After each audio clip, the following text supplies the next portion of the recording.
With that, let me introduce Mark Ireland. We're very happy to have him here. He's a very well-known psychic, and he's going to be teaching a wonderful workshop tomorrow. And his messages from the Afterlife is his new book, and that should be, and it's being sold in the back there. And you may have heard of Richard Ireland, his father. He was a very famous psychic, and he worked with President Eisenhower and and a lot of celebrities. And so with that, let me turn it over to Mark.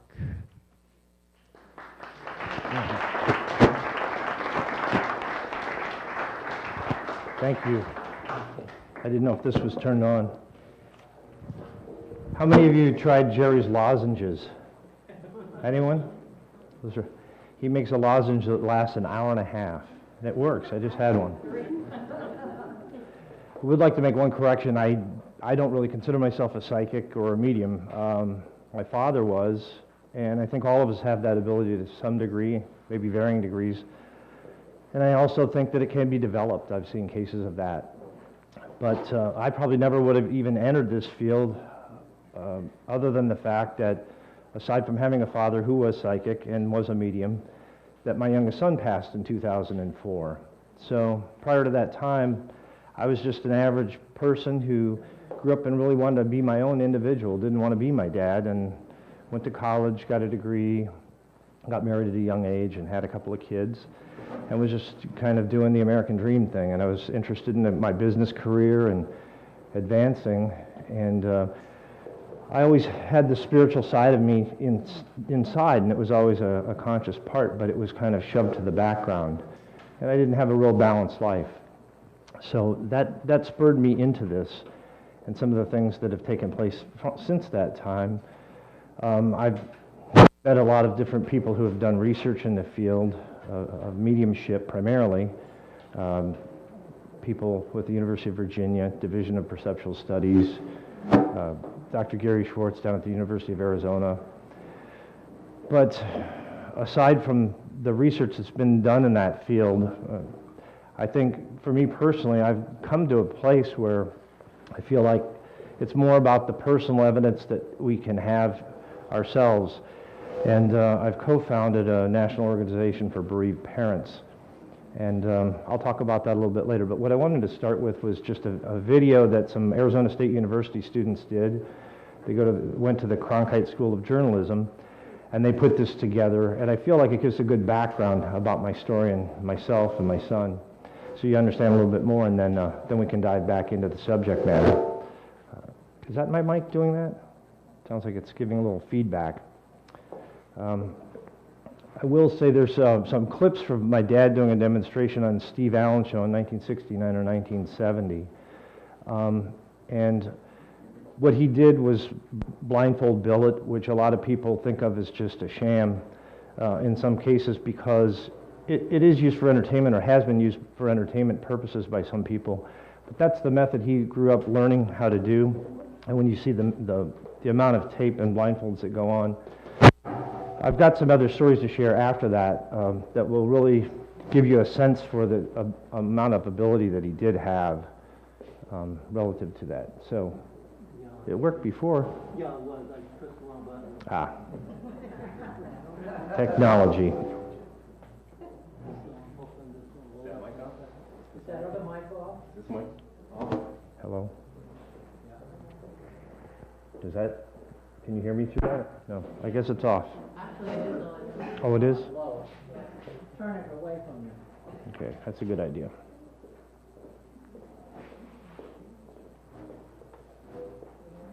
Do you have audio?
What you doing, Brandon? You going in the water? The younger of my two sons, Brandon, was born on September 30th, 1985. Brandon was just a really good-natured young little kid, very friendly, very outgoing to embrace other children, and really never judged anybody. And as he got older, those attributes stuck with him. When Brandon turned 12, he started taking bass lessons. His brother Stephen had taken guitar lessons, so he just felt like he wanted to have his own instrument. And he was very dedicated to it. He had a lot of natural aptitude for playing the instrument. He got really, really good at it. In addition to that, he liked the outdoors. He liked to hike in the mountains and the desert. December 2003, I'd started a new job and was traveling throughout the state of California with my boss for a week. I came home on a Friday night, drove home, and as soon as I got there, the first place I went was straight to my son Brandon's room. Now, 9 times out of 10 on a Friday night, he'd be gone out to the movies or whatever with friends. But I opened his door and there he was lying in bed watching TV, propped up, and a big smile came across his face. So I went over and gave him a hug. And we didn't even say a word to one another. It was just kind of a homecoming sort of thing. Highly unusual, but very touching and in retrospect, very important to me. The next day was January 10th, 2004. I had gotten up, made my coffee, and Brandon was in playing his bass, and he was on the computer.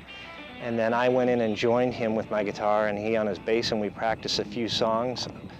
And then shortly thereafter, he made mention of a hike that he and some friends had intended to go on. And I started just feeling uncomfortable with this idea of the hike. And it actually got to the point where I felt, and I don't claim to have visions or unusual paranormal type events take place, but I felt this kind of overwhelming feeling of like an energy. It was a feeling of impending danger, and it could even potentially take his life. And just before he left for the hike, the last thing I had said to him was, "Brandon, please don't go on the hike." And he said, "We're going, Dad." A couple of friends had invited me to go hiking for the first time, hadn't hiked. And we first got on the trail, and my friend's name is Mike. He said, "Hey, you know, why don't we go up a different route instead of taking the marked trail?" And we also noticed some teenagers off in the distance were ahead of us. So we immediately were like, we got to beat them to the top. So we were kind of had this little competition thing we were thinking in our heads. But along the way, we just periodically saw the teenagers, and it was Brandon and his friends. And we were almost to the peak, and we noticed we could hear real faintly off, like a, you know, help, like real faint. We looked over, and I saw on maybe a peak or two over, like I'm turning this way, he was like over there, and I saw him waving, like, I don't know if they were saying hello, whatever, you know, hi. We were kind of, and then the more I paid attention, the more it could tell they were in distress, and it was a help. We all decided, hey, you know, something's really wrong. We should go help. I saw Mike, and he had already gone over, and I noticed there's somebody laying on the ground, and he was waving and said, I could hear him say he's not breathing. My phone rang, and I thought, oh, good, because I had left a note on the counter asking Brandon to call us when he returned home. But the call wasn't coming from the house, it was coming from my other son, Stephen, who was at work. And his message really shook me to the core. He said that the other boys who were hiking with Brandon were trying to call us at the house, but we weren't answering, so they called him, Stephen, I mean. And that Brandon apparently hadn't been feeling well and had been passing out on the mountain, and they needed help. When I looked down, and it was Brandon, and his lips were purple. He was really pale. His shirt was up a little, and I noticed his stomach, and there was no movement.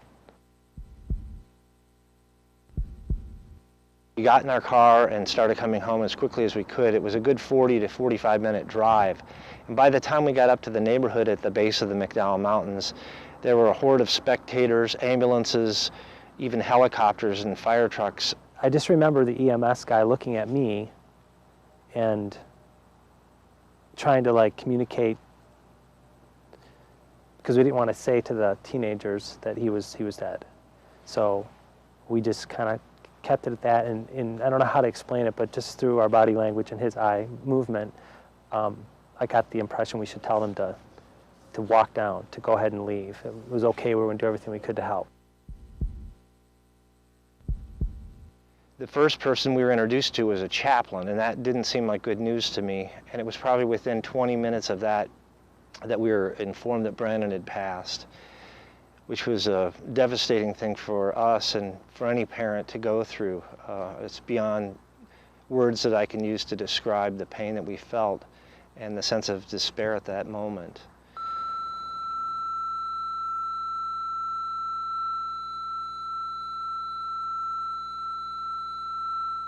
I just couldn't believe it. I'm sitting there looking at a, 17, 18-year-old kid dead. What can you say?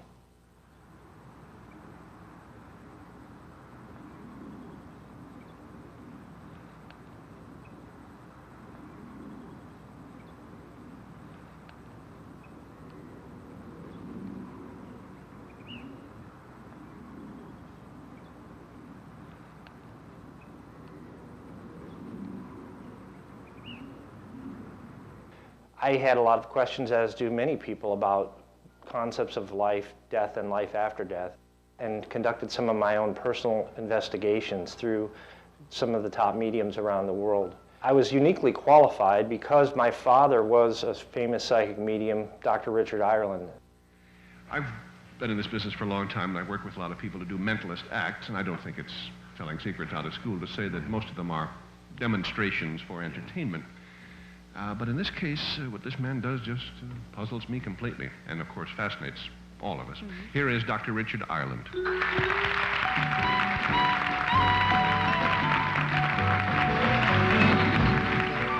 At this moment, as you can see, we have our ushers in the aisle collecting the notes from the members of our audience. We thought it was important that you at home see that so that you don't assume there's been any trickery in the handling of the cards. They are being picked up at this minute, taken directly from the people who have just filled them out. Therefore, it follows that Dr. Ireland cannot have seen them, as indeed he could not have done so. And they're being picked up by a member of our staff here, who all of us have in plain sight. And of course, you will recognize when you hear your own questions referred to. And as you'll see now, Dr. Ireland has begun the, perhaps we could even get a closer shot here on that activity, the task of covering up all the area around his eyes with surgical tape, which has the, for whatever the point is worth, the Johnson & Johnson label inside the little roll here. And would you like to verify I cannot see, Steve? Under, around? Yes, that's absolutely clear. Again, let me, could you get an even closer shot? Because I think around the country people think, oh, he's peeking someplace. No, this is all covered, and it's right down here tight against the nose, so there's obviously no chance for light to get through there. And you tie me some bow knots back there. All right. And this is a real thick blindfold. We checked these, too. The three of them, as a matter of fact. It's amazing that even after I've put all this on, that certain skeptics who simply won't be convinced are inclined not to believe even then. Huh. Well, I'm generally skeptical about such things, but you sure covered me the other night. That's in case anyone thinks the holes are all lined up. Or that if, in fact, I might be peeking, and if the papers could be brought up here now, we'll get involved with those in just a moment. Marty, if you... Oh, they're already here. The other day I was accused of peeking out of here, Steve. Yes, people actually have developed... They'll make up any theory to avoid thinking that... Really, a lady told me that she thought I'd had a hole bored between my eyes and my nose and I could see out of my nostrils. That's the truth. Yeah. And I want to say hello to Alan now. Alan like Debias, or Debice. Labas. Are you there, Alan? Did we get an answer? He's up, yes. Okay, because it seems to me as though apparently you're not from this area. Would I find you originally from New Jersey? Yes. Would it be Lodi? Yeah. And now you live in North Hollywood. Yeah. And it seems as though that you make a lot of mistakes when you write, and you've crossed them all out, and it looks really bad. Yes. Yes. And I do feel as though that apparently you want to know about someone else, so you're afraid that they're going to turn out to be an old maid. Is that right? Yes. I don't believe that you have to worry. Sharon's going to find herself a husband, all right? Thank you. Is there someone here with the name of Bob? Thank you, like Lindholm. Lindholm. Yeah. And Bob, it seems to me as though that you didn't come alone this evening. Did you bring a girl with you? Yes, I did. Yes. And are you and her sort of having a scrap or something? No. Well, I feel as though that you asked me on your piece of paper, does my girlfriend really like me? Yeah, I did. Yeah. Well, I think she really likes you. Is her name Kim? Yeah. You didn't put her name on your paper, did you? No. See, and I don't know you, do I? No. I just want to tell you that Kim really likes you. Dr. Ireland, the panel, our guest members here are so impressed with what you're doing, they've asked if they could... What's this? That's funny. Just reached in my pocket and took out... A $5 pound note? Yeah. Wow. That's fantastic, because a while ago, Frankie Kapp, our drummer, remembering that the last time Dr. Ireland was on the show, he did something fantastic in identifying a $20 bill and giving the serial number. Frank said, I'll fix him. He's going to England in a couple of days. He said, I've already got some English money. This'll fool him. And he didn't even, he reached in my pocket and took it out. That's pretty scary. One of the first things that came into my mind after learning that Brandon had passed was I wanted to talk to my uncle and see if he could pull through any information, because he had the same abilities as my father. So when I spoke to him, he said, let me know if there's anything I can do for you. And I just said, if you get any message or you have anything that you can pass along about Brandon's well-being, I would really appreciate it. It was about a day or two later, I was in the mortuary making arrangements, and my cell phone rang, and my uncle was on the other line. And he said, Mark, there's something I wanted to tell you. I said, okay. He said, last night I tried to see if I could get anything, and I didn't get anything at all. But this morning I got up and was doing my meditation as I start every day. And during that, your father came to me, and he looked just like he always has. And I hadn't seen him in some time, but he has visited me since he's passed. And he wanted to let you know that he was there to meet Brandon when Brandon passed. And initially Brandon was confused, but your dad helped him adjust and to cross over. My uncle said, your dad said that Brandon's death was caused by a lack of oxygen that caused his heart to fail. Well, at that point in time, we did not have any results in terms of what had happened to cause Brandon's death. And it was within the week later on that I spoke to the autopsy physician, and she described the cause of death as a severe asthma attack that restricted his breathing, decreasing his blood oxygen levels, causing cardiac arrest. So my uncle was able to accurately confirm that validation or that information before the autopsy was even conducted. So for me, that was a strong start. Afterward, I began meeting with some other mediums. One of my tests was at the University of Arizona Human Energy Systems Laboratory, which is no longer functioning. But in that particular case, it was a single blind experiment where the medium who was facilitating the process, Lori Campbell, did not know who I was, and I didn't even know who she was going to be until the process started. Today, Dr. Schwartz is testing Laurie's unusual powers using volunteer sitter Mark Island. The first question is, what does the deceased look like? Child, I keep seeing brown hair because I keep feeling like I'm looking at outdoor pictures. Capturing a child outdoors. Can he show you what was his cause of death? How did Brandon die? God, I feel like the air is just like sucked right out of me, like my chest, my whole chest area. The weird thing is I feel like I want to throw up. It's like, and I keep seeing a tree planted. So I feel like there's things in his name or his honor.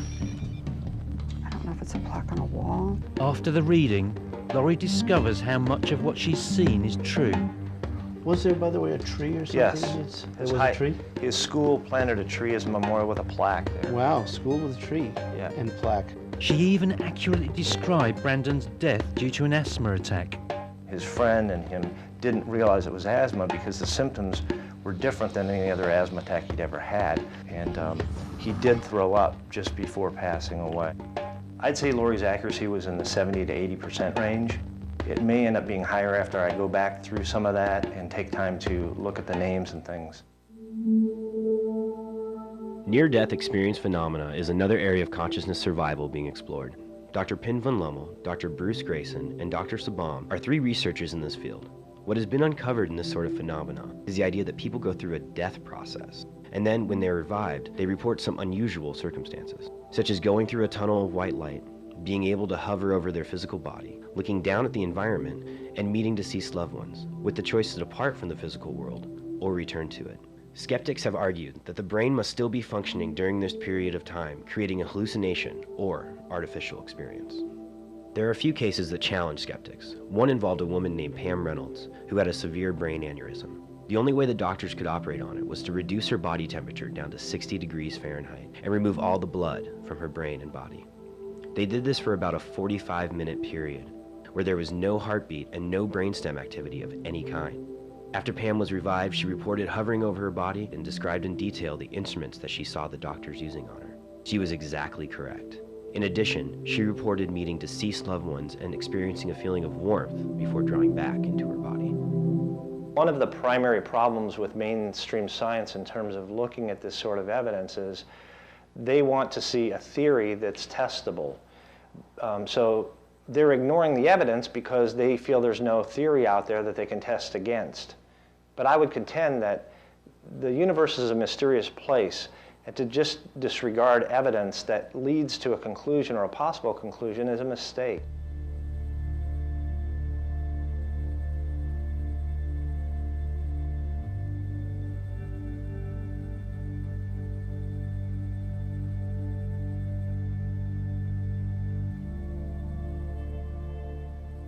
My name is Michelle Markey. I am a student at NAU up in Flagstaff, and I'm going to see a medium today apparently. His name is Jamie Clark. I have never met him before. I actually just found out his name today. So, and I'm kind of excited to see what he has to say. So, I'm not quite sure exactly what he might touch on, but my dad passed away almost 4 years ago, and then my great-grandmother passed away about a year after that, and so I'm thinking if there's anything that I'm expecting him to talk about, it would be my dad or my great-grandma. Not crossing my fingers that anything will be correct, or he'll even get to talk to me about anything.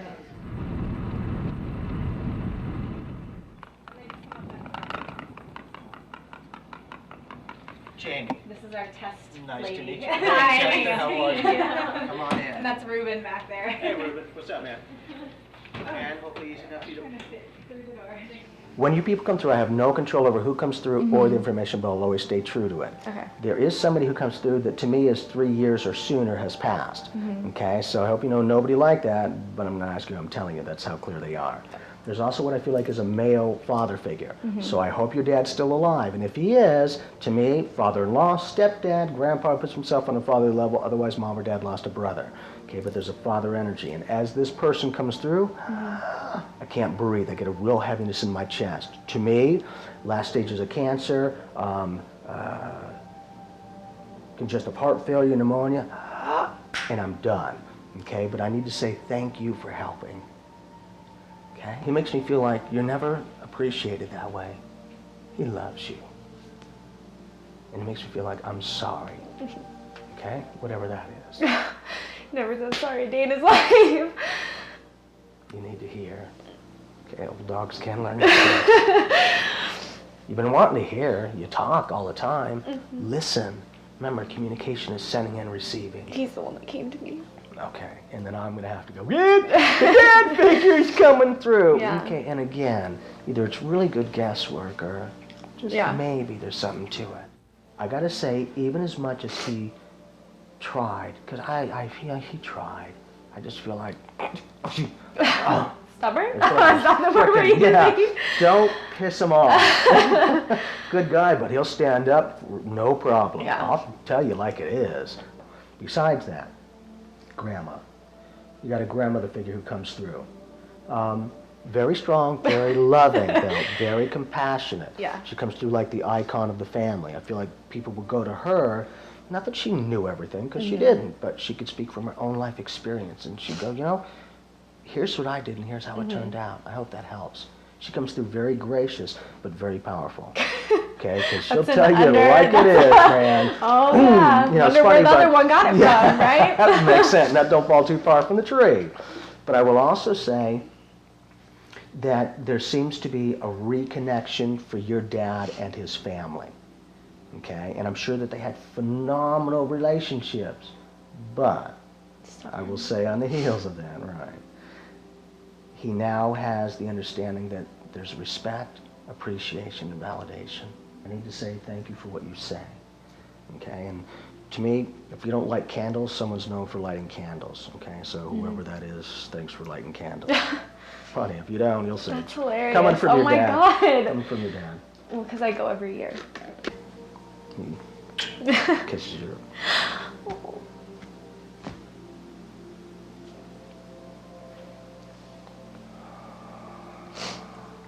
You hear him every once in a while too, okay?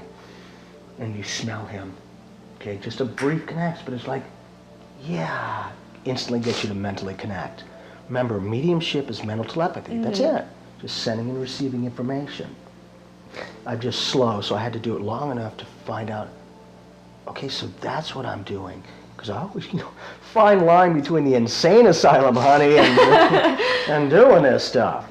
So it's that balance that, because I was always hearing things and I was always seeing things, you know, you start to think, you're nuts, man. But thankfully, like your family, my whole family was intuitive themselves. So I always had my mom to work with me. So for, 20 years, we studied all the different religions and thousands of books, and I wanted to understand where other people were coming from, so I had more of an effective well-roundedness to have compassion. How can I communicate if I can't even understand where the person's coming from? When they're on the other side, they reorganize that, meaning for us in the average human awareness, it is communication verbally. When you're doing it mediumship, it's mental telepathy. So they will shift from verbal words to feelings that shift into my English. I need all the help I can get, so I work with all the modalities. We're like tuners. If you're tuning into one channel, that's beautiful, but you're kind of limited. You only have one channel.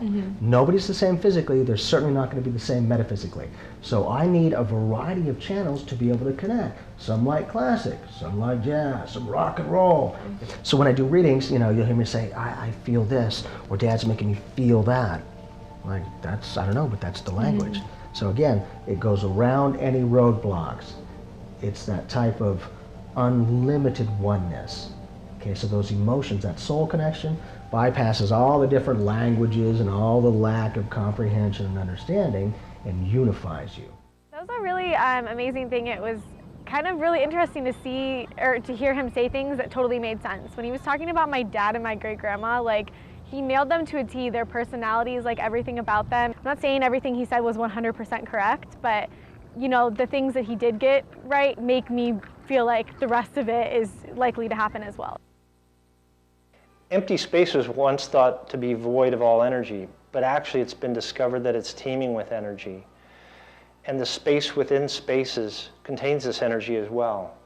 So if all in the physical world is made up of underlying energy, what's to say there aren't other dimensional realities, paralleling ours perhaps, that are more subtle or invisible to our perception, that exist just as well? And that could be perhaps the home of our spiritual self, the other part of us that does survive the death process. Everything in the physical world is made up of atoms. Atoms are made up of subatomic particles. According to string theory, which marries quantum mechanics and Newtonian physics, everything underlying the subatomic particles are strings of vibrating energy.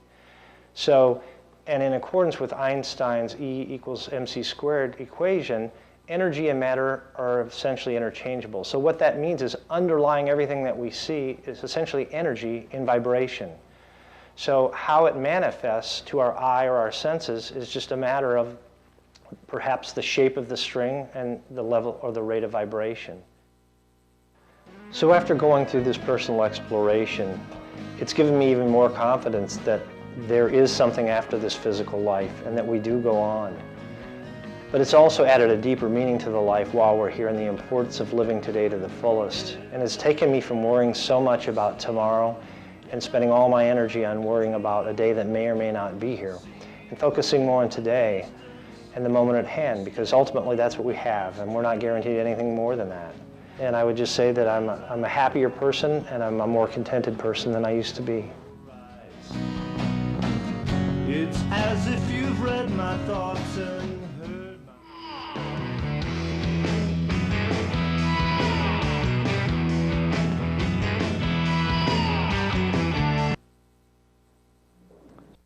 Anyhow, I was going to give you a couple examples of things that my feedback I've gotten from people over the last few years about my dad that I found really interesting. I went to speak about 2 years ago, and a woman named Norma Poling came to me, and she actually had typewritten this whole thing, her experience. In 1963, she first saw him. She had gone to the Good Samaritan Hospital Auxiliary in Arizona, in Phoenix, that was putting on my dad's demonstration, which is like that. And usually the typical setting was you might have a crowd of 100 people, and he'd give about 50 of them a message, so it was a very high percentage. So in this particular instance, she was told, well, ask a question, any question you want. And so she was mentally thinking of two different questions. The first was, will I have a fourth child? And the second question was, will I get my master's degree? So she just decided to write the question about the master's degree, sent it up, and near the end he answered her and said, Norma, yes, you'll get your master's degree. And she did end up getting it. Well, she went back to see my dad 5 years later. So this time she writes an entirely new question, sends it up. He gets her paper and says, Norma Poling, oh, you did have that fourth child. She'd never written the question down ever, only thought of it 5 years earlier. A lady yesterday actually wrote me. She had seen my father in Hawaii, and she was a skeptic. She had asked about a missing necklace. She had lost a necklace. And so he told her that she would find it that evening on the second step outside her front door, and that's exactly where she found it. I also found an article in the 1972 Tuscaloosa Times that was rather interesting to me and validating for my dad, because I don't have, as many things as I'd like to have left over to explain to people what we saw every day in our personal lives. But this particular article was an interview with Helmut Schmidt, who was at the time the right-hand man of J.B. Rhine, who founded the Duke Parapsychology Lab and had run it for 40 years. And this is just shortly before it shut down. And in the article, Schmidt was basically complaining about the fact that Ryan only used students and didn't really want to bring in professional psychics for his tests, because he felt the results would have been far better. And he says, as an example, I saw this Richard Ireland, and I performed a test on him spontaneously that he described the results of it being odds against chance were countless. But what he did was he went out into the audience, and people were typically seated at tables. So he visited 3 separate tables. At each table he got a number. The first table gave him a 3. And the second table, he got the number 8. And the third table, he got the number 5. He folded that paper with the number 385, which he'd written in red ink, and put it into a sealed envelope, and on the outside said, "Tell me what's inside without opening the envelope." Sent that up, and my dad just said, "Oh, you want to know what's in here? 385 in red ink." And so that was pretty remarkable. But we saw cases like that all the time. There was a gentleman who I know to this day who owned a venue where my dad did these demonstrations, and they would try and trick him. He would take the papers and throw them away, so they'd move the wastebasket, but he'd still adjust and hit it. But they would, actually what they did was, he had the ability to give serial numbers off of bills, which is really remote viewing, I mean, bottom line. But they would fold it up in aluminum foil and put that inside an envelope and said, "Tell us the serial number." And he did that successfully 3 different times. But anyhow, those are examples of psychic phenomena, not necessarily mediumship, which is more my area of focus. My father had those abilities too, but you just wouldn't see it in public venues. I saw it personally, and at a young age, it's really what gave me comfort in the fact that we're more than just a physical body, that we're a soul manifesting through a physical form for time, for experience.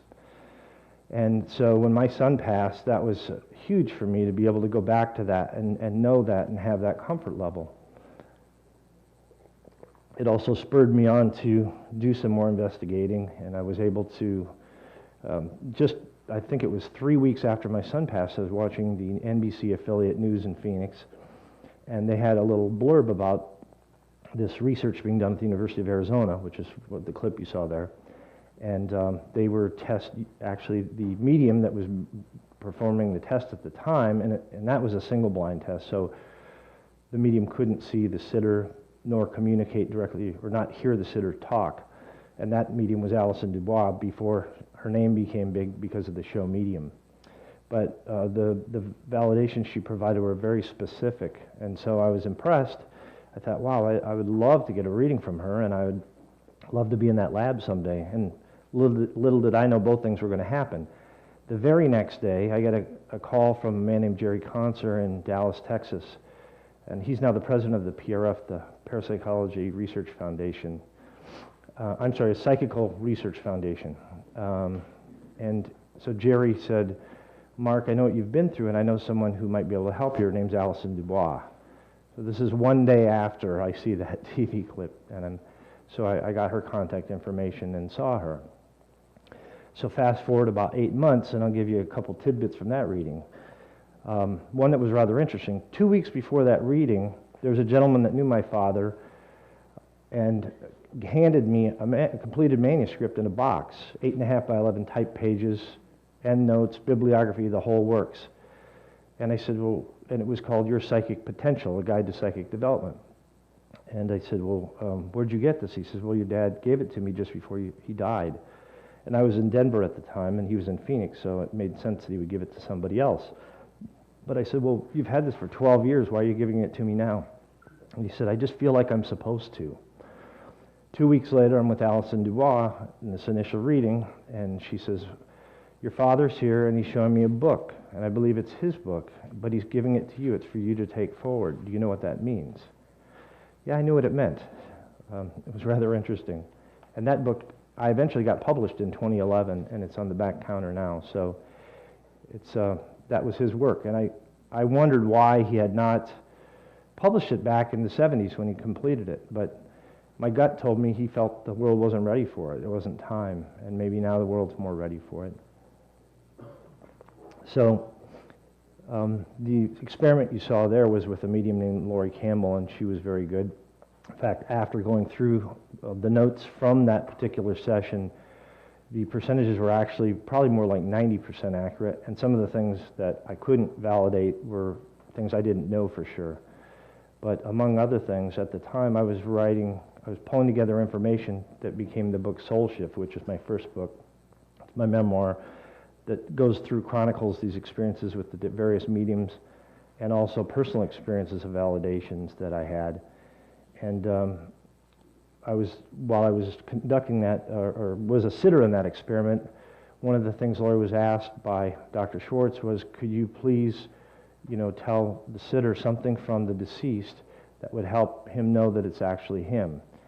And she says, well, he's writing a book about the deceased person, he's putting together all this information about him now. She also said the name Shirley, Linda Shirley. Well, Shirley's my mother, and Linda's my aunt, who was my Uncle Robert's wife. And at that time, my Uncle Robert had since passed. So she did a great job. But at the end of the day, it's like I said before, I don't know that you're ever going to say that you have quote-unquote proof of the afterlife or there being more than physical reality. It's going to be, at least for now, I see it as a matter of personal conviction based on us having enough evidence that you're comfortable with it. And that's good enough for me. And I've kind of shifted gears a little bit on this. So one of the things that I've done, as I mentioned briefly before, was start this organization called Helping Parents Heal. Now, the origins of this were actually with a woman named Elizabeth Boyson in Scottsdale, Arizona. And she had, her son had died in the mountains in Tibet. He had gone on a University of Arizona trip, but the people who organized it took them up too rapidly. You're only supposed to go up so many feet per day, and they went at a more rapid rate. And so he ended up with altitude sickness and died. So Elizabeth, though, she's one of the most optimistic, upbeat people you'll ever meet, and she immediately wanted to serve other people. So she put together a meeting group in the Phoenix area and invited me to come attend and to talk to the group. And I could see after we had a few of these meetings that there was really a difference between that organization and some of the other larger national ones. And the key difference was we allowed for the open discussion of these kinds of topics, and the others shut them off. And through the course of this, I really found, aside from counseling or things like that, there are really 4 keys to the healing process. The first one being support from family and friends. Most of us have that, not everyone does. But you need that stability and that support. Number 2, the opportunity to have interaction with other people who have been through the same thing. So bringing these parents together, allowing them to share with one another is huge. It makes a big, big difference. The third thing is something that people aren't usually ready for right away, but it's to provide service in some way to others. And I've seen this repeatedly with other folks. There's a woman in Florida who lost her son. He had a failed liver, so she got into organ donation. Others, their child dies of cancer. They get into, supporting organizations that raise money for cancer research. And others, they've started chapters of an organization like ours. We now have 16 affiliates around North America, 1 in Canada. We've got a couple in Northern California, none in the Bay Area. So if you know anyone who's a bereaved parent who would like to do that, we would love to have an affiliate here. And it makes a difference. The people, I've seen them get better. I've seen them live fulfilling lives again. Some people don't. Some people shut down or close off. The grief gets the best of them, or they're angry. They can't let go of the anger, or they harbor feelings of guilt. It's like a natural thing. People want to take blame for something that they had nothing to do with, but in their minds that they allow that to take hold. And it becomes a stumbling block for them, for their healing, and for them to improve and get better. I'm going to give you a couple examples of some of the evidence I've seen that I feel is the most compelling. One of them, I think, provides evidence. There's an argument that mediumship may just be clairvoyance or telepathy with a sitter or super psi. Are any of you familiar with that term? Super ESP? I know Russell's certainly aware of that, I'm sure, but basically the argument there is that people are getting information not from a deceased or a discarnate person, but from the ability to use ESP or clairvoyance to access any piece of information or any time or place or thing. There's also the theory of the Akashic record being a source of information. So here's an example of a case that I feel is pretty compelling to defeat that, at least in my mind. So this day, it was a couple of years ago, a friend in Sacramento, her brother had been killed in a motorcycle accident. I just heard about this, and a mutual friend said that she wanted to hear from me. Before I could even call her, she sent an email, and she says, I need to talk to you. And her name's Linda. So I was in a hurry. I was doing some training related to work that day. But ironically, that afternoon I'd already scheduled to go see a medium friend of mine, Deborah Martin.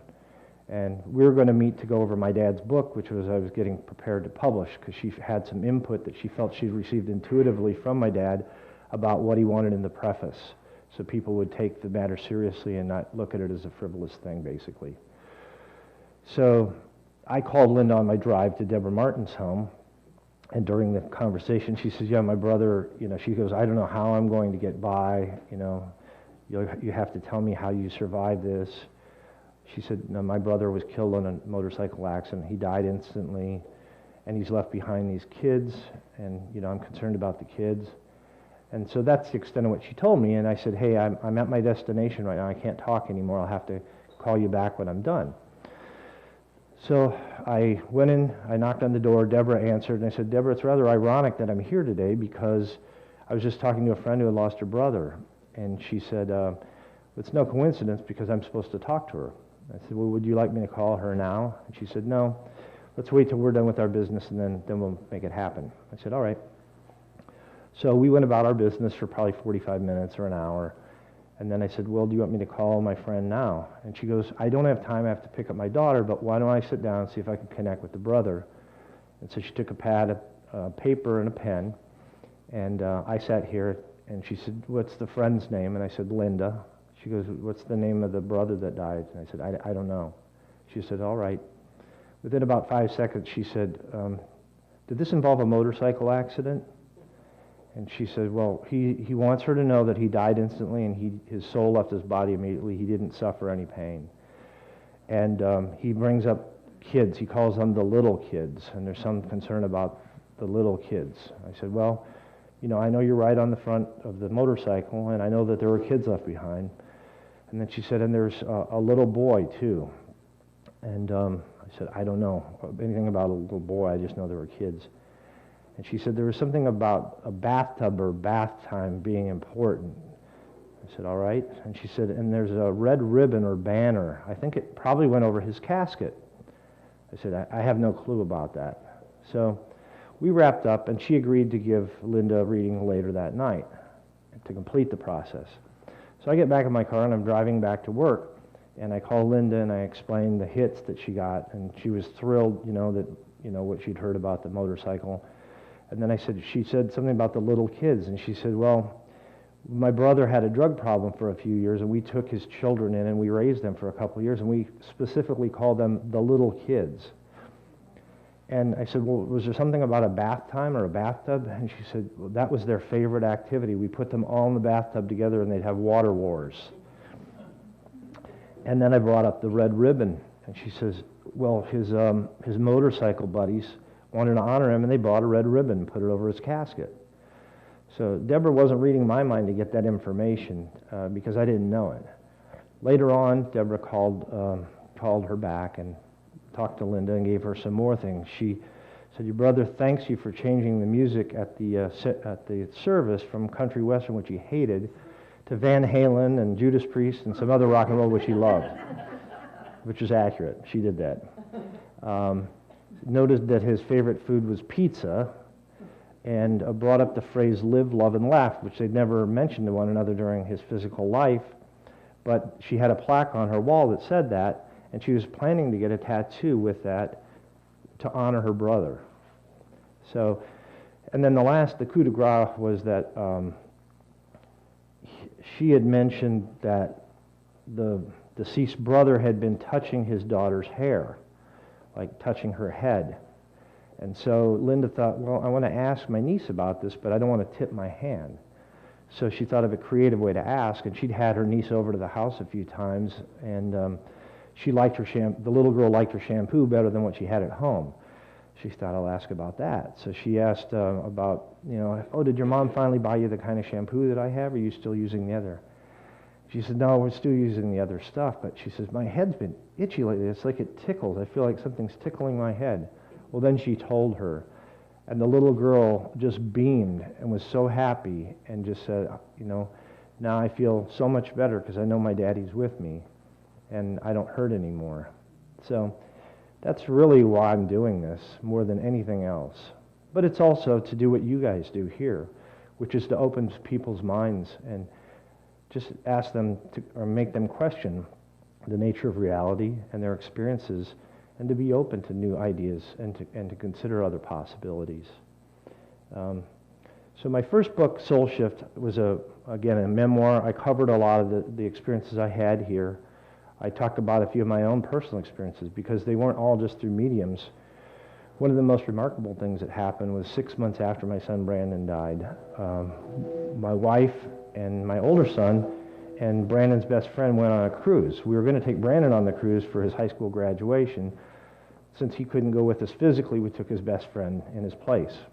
And Stu was basically, he had performed CPR on Brandon for 45 minutes, so that kid went through a huge trauma, and he was like a son to us. So we went on this cruise, and when we got back, the day we got back, my wife was sitting at the foot of our bed. And through her peripheral vision, she saw a shadow figure, and she felt a presence there, and she knew inside that it was our son, Brandon. And it lasted for 20 seconds or something like that, and then I walked in the room and was talking loud, and I shouldn't have done that, but it kind of broke up things.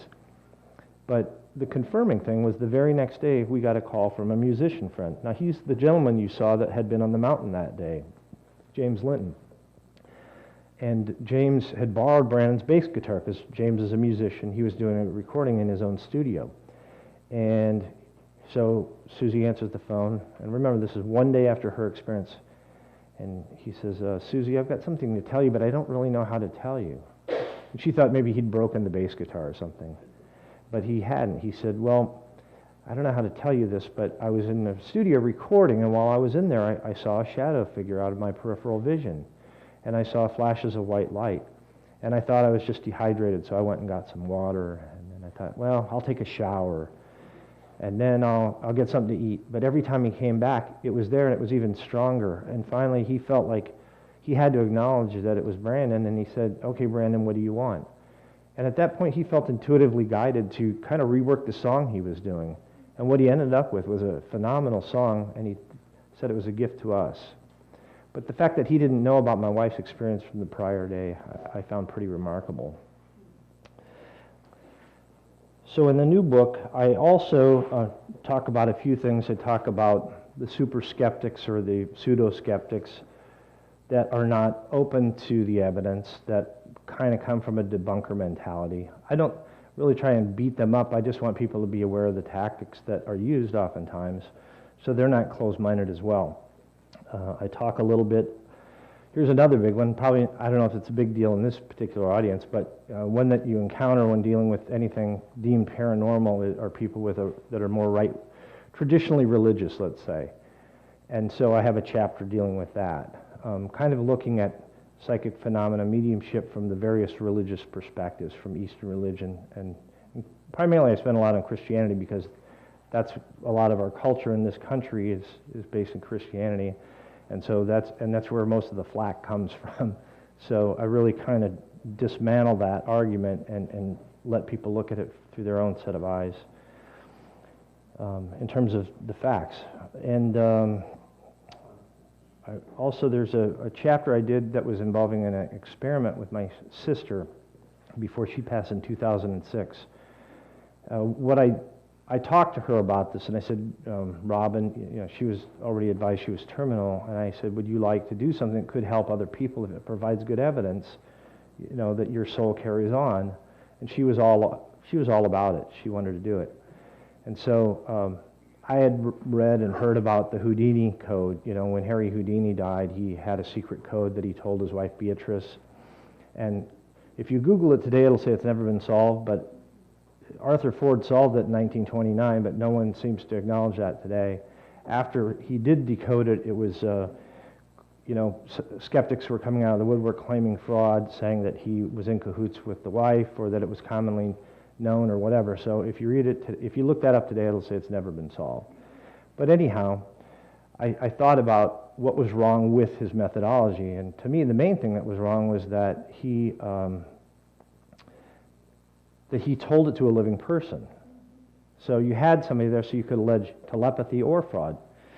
So the idea that I had was have my sister write something and put it in a sealed envelope and let no one see it, and that's what we did. And then we sent that out to a number of mediums. We got responses.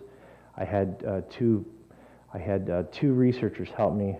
Tricia J. Robertson with the Society of Psychical Research in Scotland, who's done some phenomenal research on her own, by the way.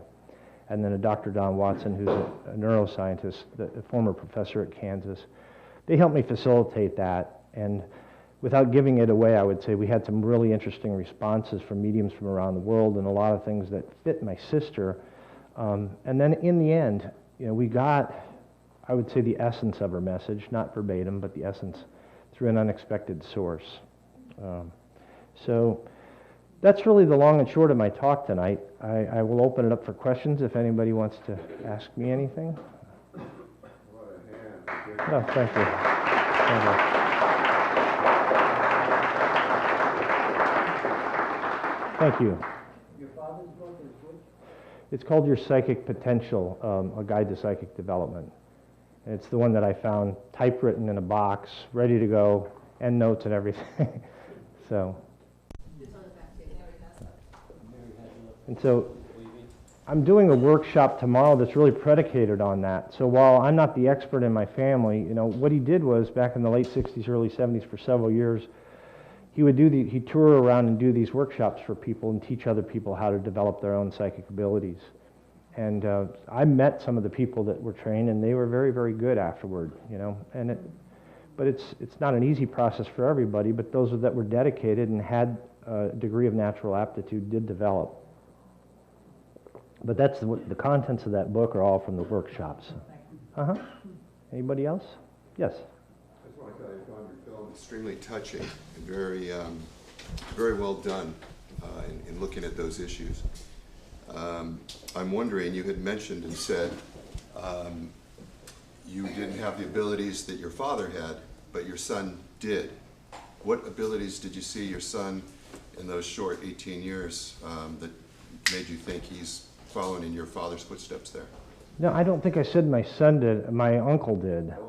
Yeah. But, you know, I will admit I do have some of that. But I just haven't really gone there and tried to develop it that much. But I've been prodded by some of my medium friends to try and develop it. So I don't feel that motivated to do it, but I have done some things that surprised myself. You know, the first was more of I would say my first results were more like a remote viewing kind of thing, in that I sat down in this person's home and I started, you know, I'd close my eyes and see some imagery. I'd describe something, and then she'd go in the other room and get something that resembled what I saw. Like I remember telling her I saw like a cluster of pearls. It wasn't a string of pearls, it was a cluster. So she went in the other room and grabbed this shell that had this cluster of pearls. And then I described what I saw as like a theater, an old theater with alcove seating and things. And then she took me into another room and showed me a picture, and she said, well, this is my great aunt and my grandmother, and it looked like 1920s kind of theater. And she said, my great aunt owned this home that we're in right now.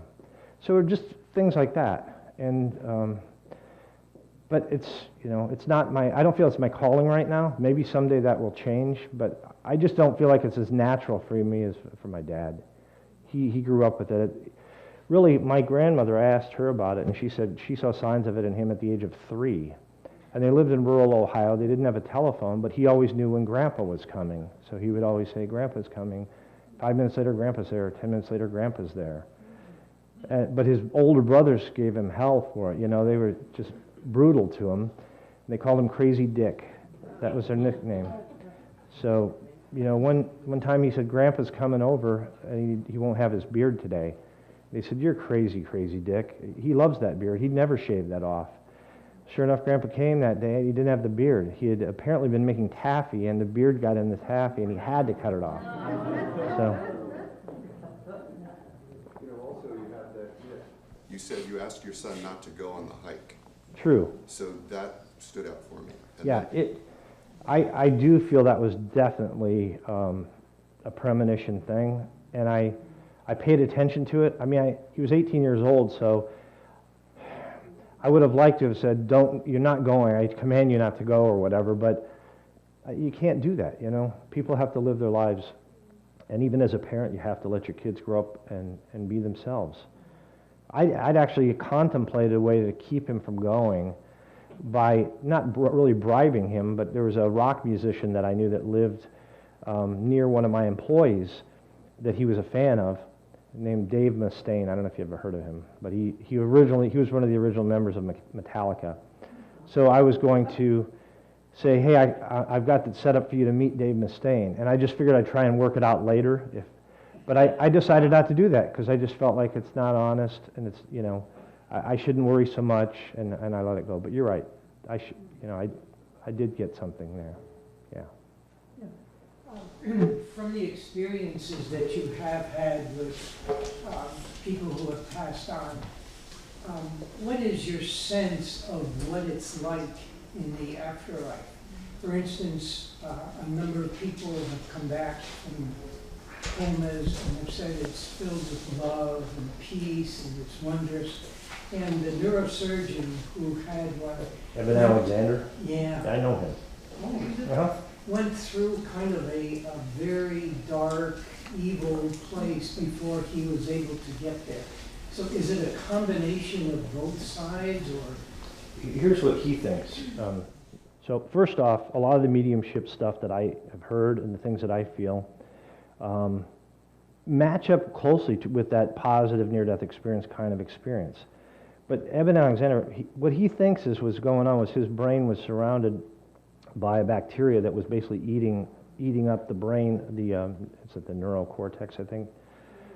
And he thinks that he was getting brain-generated activity from that lower level thing, and that the near-death experience really didn't even start until he broke free and then had that positive experience. That's the best I can explain what I think he said, because I've heard him address that before. And so that's more or less his angle on that. So in general, it's filled with peace and love?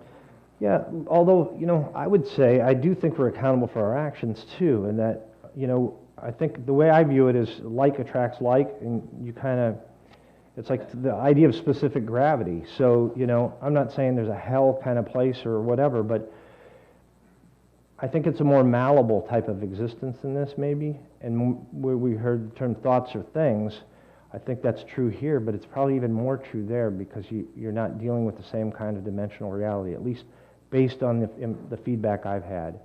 But it's a more kind of existence where you think it and it is kind of thing. But it is joyful, sense of more freedom and all those kinds of characteristics is how I would say. Can I prove that? No. I think, but we're all going to find out sometime.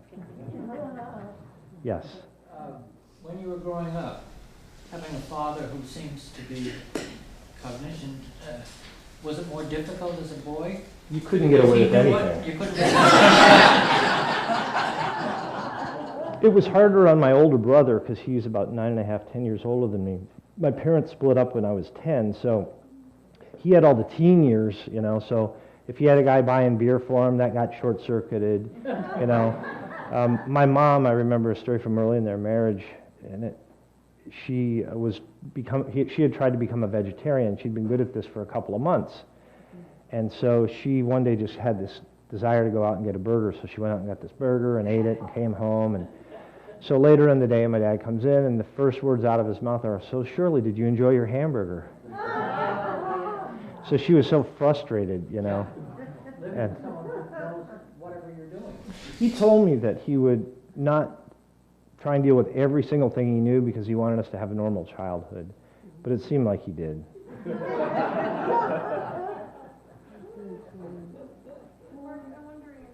It was, you know, very amusing to see your father, you know, be able to just get names and information that, you know, clearly he didn't have any sort of tangible way of finding out. But I'm wondering if he did work with people around kind of like the deeper issues, you know, not where your necklace is, but kind of, you know, that particular soul path in their lifetime, or a particular karmic challenge, or why something was happening, or what it was they needed to learn or overcome or become. That's actually what I should have started with and didn't, but that was really his core mission. It was the only reason he went out in the secular world and did those demonstrations was to open people's minds up, because he actually was a minister. He had his own church. He started in the spiritualist church, but then he branched out and he had a non-denominational church called University of Life, because he feels like this is a university, you know? And but he felt like there were a lot of folks that would never set foot in any kind of a church, so he had to go out and reach them. And so you'd reach them through this more entertaining style of psychic demonstration, whereas within the church it was more, there was the psychic, but there was the mediumship. And that's what I remember as a child, him contacting someone and giving specific names and very detailed information about deceased persons, things like that. So yeah, and he would get into all those kinds of things you're talking about. Yep. Yeah. Yes? Yeah, so I have two questions. First question is, do you truly believe that mediumship can be developed through training? I think. Here's how I view that. I would say all of us have some potential. My dad would say everybody's psychic. But the thing is, what I've seen, some people are really good, some people aren't so good. I think there's a combination of how much effort you put into it, but how much latent ability you have as well. So if you have somebody, I use the basketball analogy, Michael Jordan had the consummate amount of talent, but also he was such a hard worker and so dedicated. Put those two things together, that's where you get the superstar type mediums. And in fact, I've got one chapter in here, I detail one of the readings I had from a woman named Tina Powers in Tucson. It was the best I've ever had. And you know, there was one point, not only was it very specific, there was a point where she took on my son's persona and actually spoke as though, it was like I was talking to my son just for a moment, and it was so touching. But to answer your question, I think everybody has some degree of ability, but you know, you're only going to go so far, you know, and some people are going to go this far, and some are going to go this far, and some this far. And my second question is, there is a lot of confusion among some people and doubts as to who are we talking to really? Are we talking to ourselves? Are we talking to, and what's the difference between mediumship and channeling? And channeling? Well, we're talking to somebody, who is that? I mean, well, first off, there's so much confusion as to what it is. You know, some of these things you can't prove, because I can't prove to you that mediumship is communicating with a discarnate. That's for you to decide, you know. I can decide based on the contact that I've had and other experiences that relate to that, like my wife's experience layered on top of that, and a vivid dream, a lucid dream that I had with my son after his death. These things all put together, you know, that's what helps me. But I can't prove to you that it's not something else. The example I gave you with Deborah Martin, you know, I think, well, in my mind that eliminates telepathy with me being the sitter as the cause of that, because I didn't know those things. So is it more likely that she pulled that information from some abstract place called the Akashic Records, or is it more likely that actually that deceased brother still, that consciousness isn't a physical byproduct of the brain, and that his personality continues and he's able to telepathically communicate that information? To me, that's the answer, but that's my answer. Any other questions? Channeling. Oh, I'm sorry. And medium. Channeling's a more recent word. There's a term, and my father was a trance medium too, but deep trance mediumship. Later on, that word kind of went away, and they started using the word channeling. But I think what you're getting down to is varying levels or degrees of somebody being in an altered state, basically. And if somebody channels, the idea is that, you know, or in deep trance mediumship, the idea was that a spirit is kind of coming into your aura field or speaking through you. But most people that I know who have gotten involved in researching or looking into that would say that there's always an element where the personality of the individual who's the medium, it filters through, so you're getting a mixed bag there. Eileen Garrett was probably one of the very best mediums of the 20th century, and a lot of her work was done in trance sessions, and she, she was very, very accurate, but, you know, no one can prove that that was who was coming through. Yes, Russell? Is it more difficult to communicate with a person after they've been dead for a long time? You know, I've heard that question asked, and here's what I think. I don't know that it is. I've seen cases where I've had people that have been gone for longer and gotten communication, but I don't think it happens as often. It's almost like there's maybe a shift that takes place, and they just aren't as attracted to our realm, you know, or they're more disconnected from it, you know, which you probably, if you're moving forward and on, you wouldn't need to come back. But I think the ability's probably still there, because I've been able to get messages from people who have been gone a longer period of time. Back in the back, and then here. Did your father ever mention reincarnation? Yes, he told me that when he was young, he didn't believe in it, but that he was forced to believe in it later through psychic means. So he did believe in it. In fact, there's an interesting story. I put it in here. He recounted a story about he and I riding in the car when I was 3 years old, and I was up against the passenger door. And he said, "Mark, scoot in. I don't want, in case the door opens, I don't want you to fall out." And then I don't remember this today, but apparently I said to him, well, then I'd fall and be broken up into a bunch of little pieces. But then I'd go up with the angels in heaven, and I wouldn't cry anymore. But they'd make a new body for me, and I'd have to come back down again. And then he asked me a bunch of questions. He says, well, have you been here before? I said, of course, many, many times. He said, well, how old were you when you died the last time? 83. Did you have any brothers or sisters? 8 of them. Did you die in the war? No, I was in the war, but I didn't die in the war. So he went through this whole series of questions. And, you know, I think Ian Stevenson's research was kind of the same approach. You know, he talked to these young kids before they were really impacted too much by social conditioning and so forth. And a lot of them were indigenous peoples too. So anyhow, I ramble on about reincarnation. That's my little personal story there. There was somebody else in between. Yes? Have you had any experience with this assisted communication through machines? I forgot what it's called. EVP? Yeah. I have not personally. It's interesting though, because just about a month ago, the medium Jamie Clark, who was in that video, he met some people that do that all the time, and he tried to do it to contact my father, and I have a clip of this actually, and he got answers to these specific questions. Now I can't say it sounds just like my dad, but it was pretty interesting. But I've not personally tried EVP, no.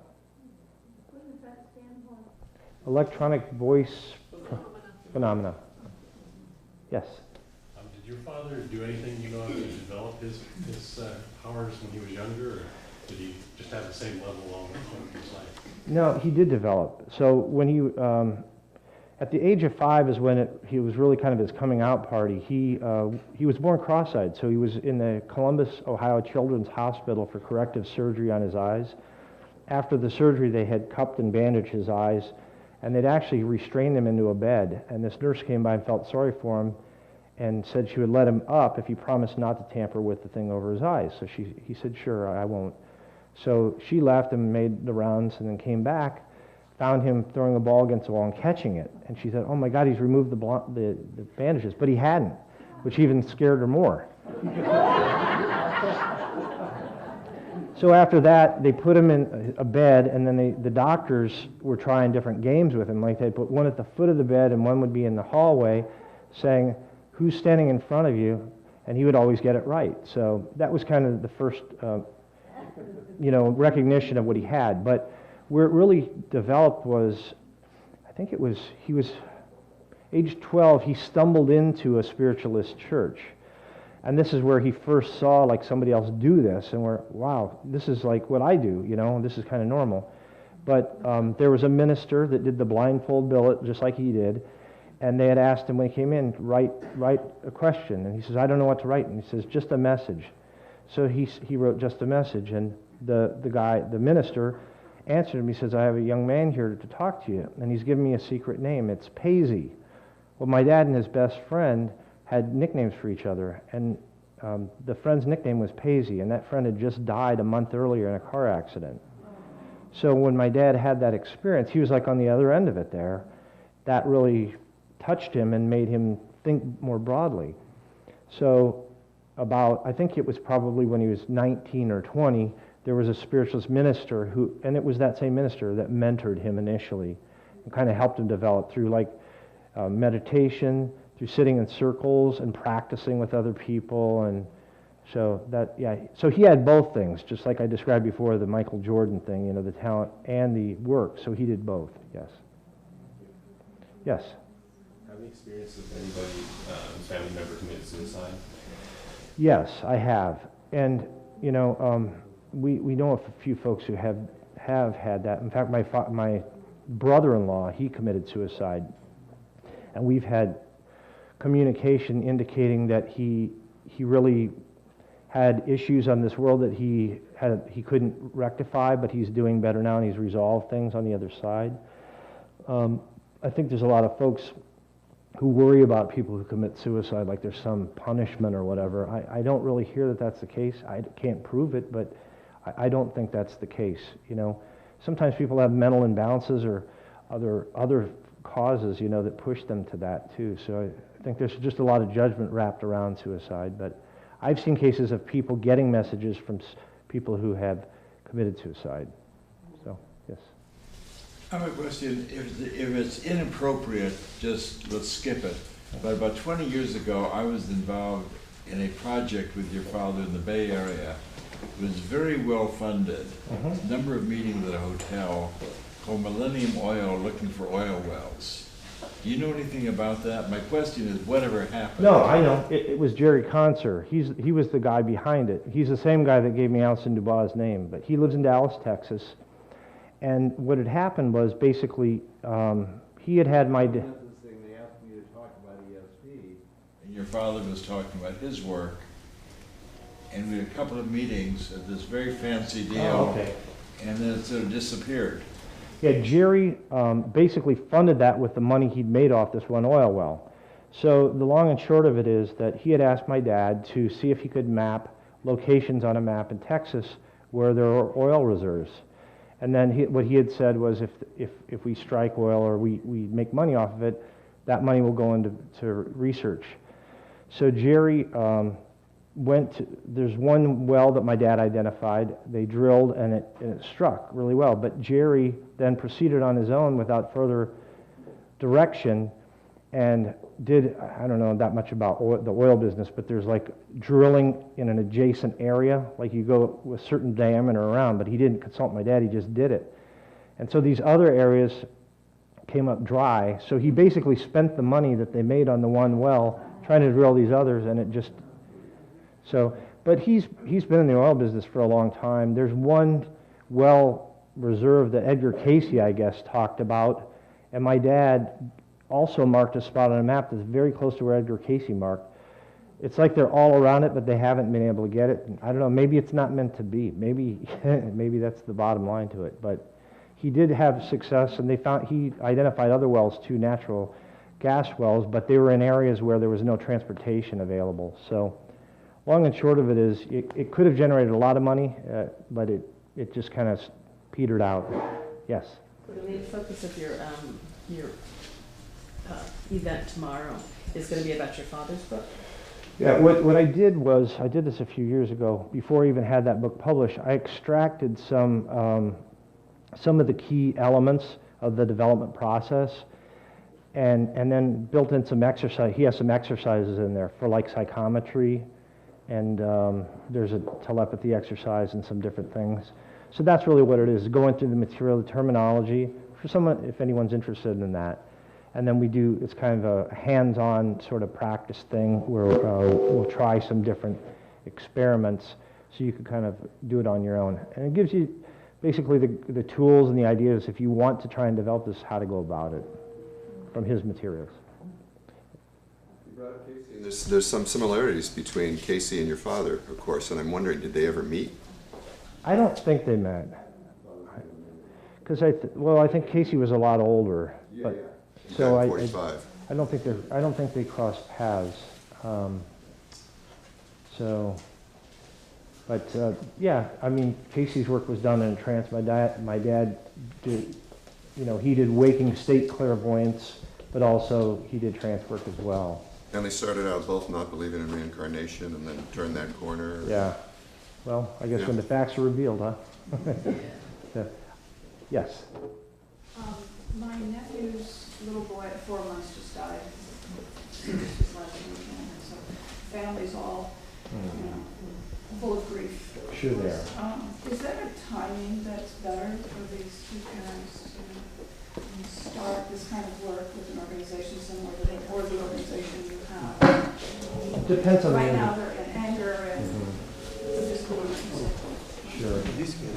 It depends on the individual. So, you know, if I think the nearest one I have is, it's can't think, probably Sonoma County. I don't know where that is. Oh, in Oahu. I thought you said they're in Wahoo. That's a fish. No. We don't have a chapter in Hawaii yet. I wish we did, but we're growing and trying. Wish I could help them in some other way, but it's tough. We've had some of the parents come have had little children pass, and others it's older, but how are we on time? So we're probably maybe just 2 or 3 more questions. Yes. So, do you know if any of the mediums or people that are gifted like that have helped to try to find missing children or people that are missing? You know, I think Allison was doing some of that kind of work, but then the police departments would deny it because they don't want to be a mixed. They feel like it's an embarrassment, or they can't admit that that's happening. It's just really frustrating. So, so as far as crime solving, things like that, I know that Lori Campbell has done some of that with success. I know that Alison Dubois did some with some success. How many of those were missing child cases, I don't know for sure. Yeah. Maybe one more? Okay, I guess we're done. Thanks so much.